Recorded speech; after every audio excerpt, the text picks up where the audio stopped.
मास किती आज आंदोलन आहे. मास किती तर हा टिकोजीनं क्लिनिक ठेवलं आणि कारखाना बंद ठेवला. हा मास कुठून येतो? आपल्या भोळेपणातून येतो. आपण सहन करतो म्हणून येतो. करायचंय का सहन तुम्हाला?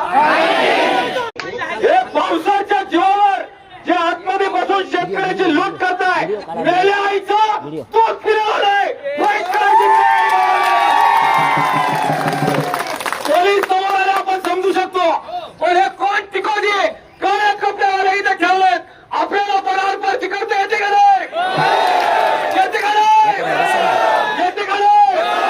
जर परत पावसात समोर दिसले शेतकऱ्याच्या समोर जर परत पावसात दिसले तर याद रखा, 4 शहीद याच कारखान्यात देण्याची तयारी आहे का नाही? आहे का नाही? पोलीस जबाबदार असतील तर आमच्या एका शेतकऱ्याला जरी हात लागला तर तुमची जबाबदारी आहे कायद्यात राखण्याची. आहे का नाही? 10 मिनिट देतोय फक्त. आपण बोलग्याचे औलाद आहोत. आपलेच लेकरं नोकरीला ठेवायचे, त्यांना काळे कपडे घालायचे आणि आपल्या विरोधात वापरायचे आणि त्या देशमुखाने तिकडं सुरक्षित राहायचं. चौकात घेऊन असले कारखानदार पडवले पाहिजेत. मला वाईट तुमचं वाटतंय. अरे हे पोलीस सुद्धा तुम्हाला सिरियसली घ्यायला तयार नाहीयेत. सकाळपासून तुम्ही इथे बसले, कामासाठी बसलेत आणि तुमची विचारपूस करायला सुद्धा इथले LIB वाले आणि अधिकारी यायला तयार नाही. हे गुळघेपणाचं आंदोलन जर करायचं असेल तर हे असले आंदोलन यशस्वी होत नसतात. भावांनो, कायदा आपल्याला राखायचा बरोबर, परंतु छत्रपतीची औलाद असता आरपार करण्याची पण तयारी ठेवावी लागेल.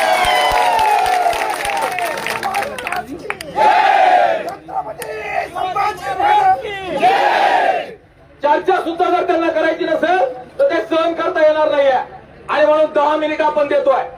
10 मिनिटांमध्ये अरे काय फार तर शहीद होऊ ना. या कारखान्यावर 4 पुतळे बसून आपले घर परत पडत नाही. बसून 4 पुतळे पण अपमान मिळत मागत आणि अशा प्रकारची दादागिरी हे सहन करत जाण्यापेक्षा मेलेला काय तोड घेऊन जाणार आहे? बायकांना दाखवायला घरात काय लेकर बाळांना तोड घेऊन जाणार आहे? आंदोलनाला गेलो होतो ना, आम्हाला कोणी विचारलं नाही. आणि अशा जिंदगीवर थोय आरपारची करू मंजूर आहे का? मंजूर आहे का? पोलीस काय आमचे दुश्मन नाही आहेत. पोलीस शेतकऱ्याचीच पोरं आहेत. कपडे फक्त वेगळे घातले नाही तर त्यांच्या घरात सुद्धा उसाचे टिपरू पिकवणारे सगळे लोक आहेत. त्यामुळे पोलिसांची दुश्मनी नाही. पण बाउन्सर जर समोर आणले तर सहन करणार. आम्ही देशमुखला हा व्हिडिओ पाठवा, त्याला म्हणावा भाऊ तू तिकडे बसलाय लातूरला, तुला वाटत असेल आम्ही इथे काय हलवून घेणार नाही. तुझ्या घरात घुसावं लागलं तरी सगळे जण घुसल्याशिवाय.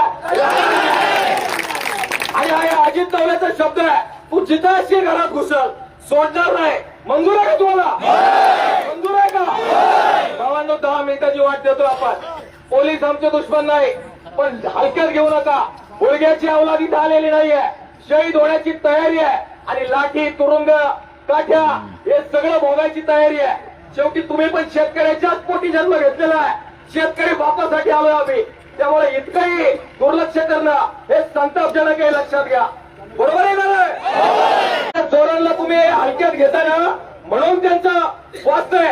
किती रुपये बाकी आहे मागच्या महिन्याचे? आणि आपण सुद्धा सहन करतोय कुशाल. आणि मेलेलं बरं असं जिने लागण्यापेक्षा. आमचं फेसबुक आहे, इकडे व्हॉट्सअप आहे, जे तुमच्याकडे आहे सगळे ऐकले सगळ्यांनी पोस्ट टाका.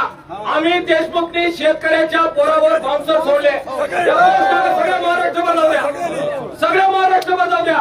आणि चॅनलवाल्यांना पण सांगा सगळीकडे की बाउन्सर सोडले शेतकऱ्याच्या पोरावर. आम्ही देशमुखने आरपारची लढाई आता त्याच्याच बरोबर करूया. मंजूर आहे का तुम्हाला?